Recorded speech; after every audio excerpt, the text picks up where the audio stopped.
पिछले अंक में मैंने शरीर और आत्मा के संबंध में आपसे चर्चा की थी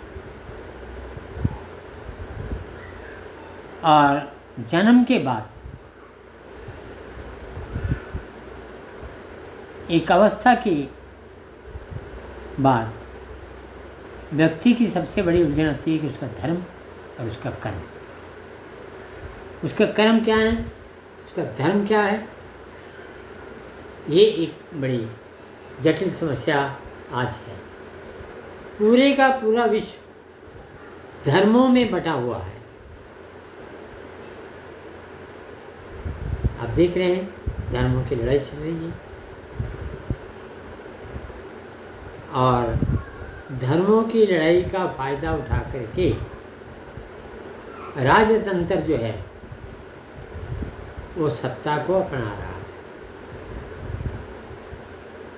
अगर हमें वास्तविकता पता हो कि धर्म क्या है, हम कर्म क्या है, तो लोगों के अंदर धार्मिक लड़ाई बंद हो जाएगी। इस विषय में श्रीमद् भगवद गीता अध्याय 3 और श्लोक 8 में कहा है कि जन्म के बाद जो संबंध बालक का, व्यक्ति का अपने माता पिता, बंधुजन वो समाज में बनता है तथा आयु की बढ़ने के बाद उसका जो संबंध पत्नी पुत्र पुत्री से बनता है वो नियत संबंध है और इन नियत संबंधों का निर्वाह करना ही नियत कर्म है। आप देखते हैं कि सभी व्यक्ति परिवार के लिए काम कर रहे हैं, तो ये उनका नियत कर्म है। अपने माता पिता, अपने बंधुजन, अपने भाई बहन, स्त्री पुत्र पुत्री का जो भरण पोषण की जिम्मेवारी या उनके प्रति जो लगाव, जो संबंध बनता है, उसके लिए कर्म करता है। तो गीता कहती है, श्रीमद् भगवद गीता में श्री कृष्ण जी ने कहा है कि यही नियत कर्म है और यही नियत धर्म है। व्यक्ति का धर्म यही है, इसे आप गृहस्थ धर्म भी कह सकते हैं। तो पहला धर्म तो आपका यही है कि उनके प्रति आपकी जो उत्तरदायित्व है उनका निर्वाह करें। आगे चल कर के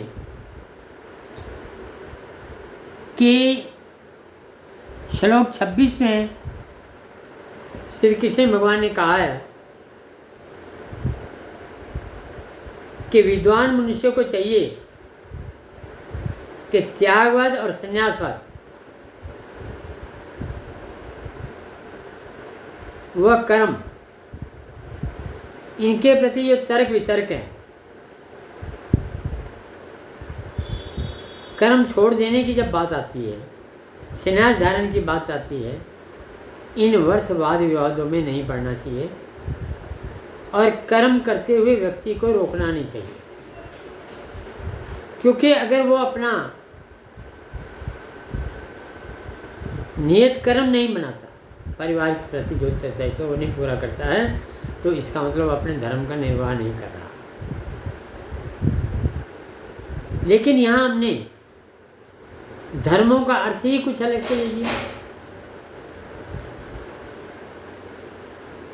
ये जो पूजा पद्धति है,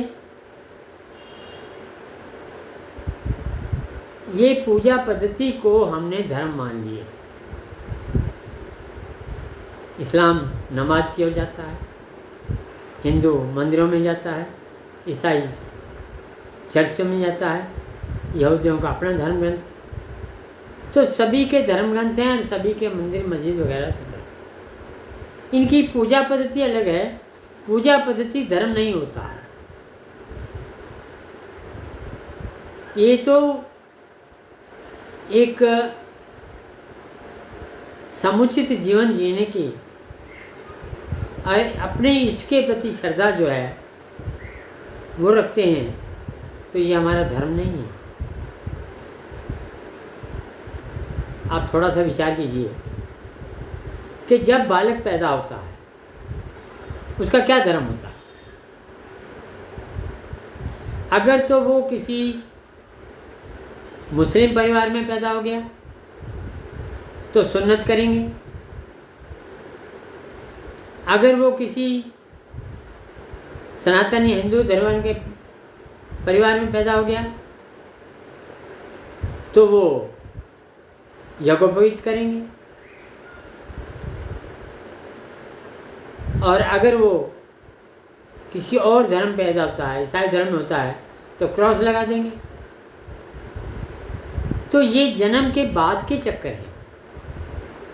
जन्म लेने से पहले गर्भावस्था तक कोई धर्म नहीं होता है। सृष्टि का जो नियम है, सृष्टि ने जो नियम बनाए हैं वो कभी अटूट नियम है। वो ना तो देशांतर, धर्मांतर और ना ही जो है किसी भाषांतर या किसी भी अंतर से वो टूटते नहीं हैं। सृष्टि के नियम तो अटल है। स्त्री पुरुष के संयोग से बालक की उत्पत्ति होगी, ये अटल है। स्त्री का धर्म कुछ हो, पुरुष का धर्म कुछ हो, इससे कोई फर्क नहीं पड़ता। तो फिर धर्म क्या है? अगर धर्मों में कोई शक्ति होती तो जन्म से पहले ही उसका निर्धारण कर देते। जन्म के बाद निर्धारण होता है। ये एक आस्था जो माँ बाप जन्म से बालक को दे देते हैं, उसको इसका धर्म बता देते हैं और उसका ये जो पूजा पद्धति बता देते हैं, ईश्वर को संतुष्ट करना, इससे आपको लाभ होगा, ये एक मिथ्या भेद है, मिथ्याचार है। तो श्री कृष्ण जी ने कहा है कि इस वर्ष के तर्क में नहीं पढ़ना चाहिए और ज्ञानियों विद्वानों को चाहिए कि जो व्यक्ति अपना कर्म कर रहा है उसके कर्म में कोई बाधा नहीं डाले, उसको अपना कर्म करने दें। क्योंकि अगर उसने अपना कर्म करना छोड़ दिया तो समाज का बहुत बड़ा विनाश हो जाएगा। मान लीजिए कोई क्षत्रिय धर्म है, वो अगर सुरक्षा के लिए हथियार उठाना छोड़ दें, किसान अन्न उपजाना छोड़ दें, मजदूर काम करना छोड़ दें, अगर सभी व्यक्ति कर्म करना छोड़ दें तो क्या विश्व की सृष्टि चल जाएगी? ये विचार कीजिए। कर्मवाद के ऊपर ही गीता लिखी गई है और कर्मवाद को उन्होंने बहुत श्रेष्ठ माना है। श्री कृष्ण भगवान ने गीता में कर्मवाद को ही श्रेष्ठता दी है। कर्म के बिना सब जन्म व्यर्थ है। आप किसी धर्म के हो, कर्म तो आपको करना ही पड़ेगा। रोजी रोटी कमाने के लिए आपको जाना पड़ेगा। और जब आपका कर्तव्य आपको निर्धारित कर दिया जाता है, आप सैनिक हैं, आप किसान हैं, आप व्यापारी हैं, आप कर्मचारी हैं, आपकी जो ड्यूटियाँ बन जाती हैं वो आपकी नियत कर्म है और उनका निर्वाह करना ही आपका धर्म है। पूजा पद्धति का अलग विषय है, वो आंतरिक विषय है।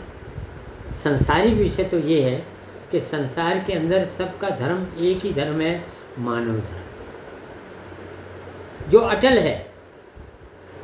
और यही बात श्री कृष्ण जी ने अर्जुन को समझाई थी कि तू जिन लोगों के मरने का विरोध कर रहा है, जिनसे तू ना लड़ने की इच्छा कर रहा है, उनका अंत एक ना एक दिन तो होना ही है। तुम तो एक माध्यम बनते हो, अपना कर्म करो। कर्म त्याग दोगे तो तुम्हारा धर्म भी त्याग देगा, अपमानित हो जाओगे, लोग तुम्हारा अपमान करेंगे।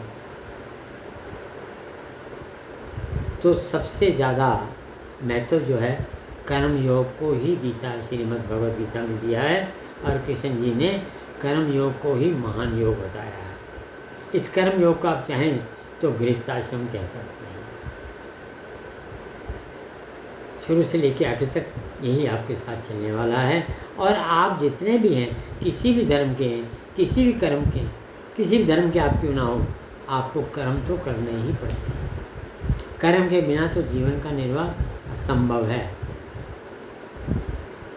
तो जब कर्म के बिना जीवन का निर्वाह असंभव है, तो फिर धर्मों का जीवन में क्या रोल? ये तो विश्व में लोगों ने अपने अपनी आस्था को लेकर के अपने अपने आने वाली संतानों को जो शिक्षा दी है, कोई बौद्ध बन गया, कोई मुसलमान बन गया, कोई हिंदू बन गया, कोई सनातनी बन गया, कोई ईसाई बन गया, धर्म परिवर्तन हो रहा है। अगर धर्मों में शक्ति होती तो परिवर्तन ही ना होता। क्यों करते हैं धर्म परिवर्तन? एक मुसलमान लड़का हिंदू लड़की से, ईसाई लड़की से शादी कर लेता है, कोई धर्म खत्म नहीं होता। कोई हिंदू लड़का ईसाई से या मुसलमान लड़की से शादी करता है, कोई धर्म खत्म नहीं होता। तो फिर धर्म क्या है? धर्म अपने अपने स्वार्थ के लिए अपनाया गया एक रास्ता है, जो एक समूह को बहकाना गया। वास्तव में कर्म योग ही सबसे बड़ा धर्म है, ये गीता में लिखा हुआ है। इसके आगे चल के हम चर्चा करेंगे, और आगे चल के कर्म योग के बारे में आपको बताऊंगा, तो फिर आपको ये समझ में आएगी कि कर्म योग क्या है। और संन्यास की बाद में चर्चा करेंगे कि संन्यास क्या है। इन दोनों में से कौन सा श्रेष्ठ है? क्या हमें कर्म त्याग देना चाहिए, केवल माला लेके बैठ जाएं, ईश्वर भक्ति करें, या हम अपने कर्म करते हुए अपने कर्मों की, अपने ड्यूटी को, अपने कर्तव्यों का निर्वाह करते हैं, तो क्या हम मोक्ष की प्राप्ति नहीं कर सकते? इसके ऊपर चर्चा करेंगे अगले। धन्यवाद।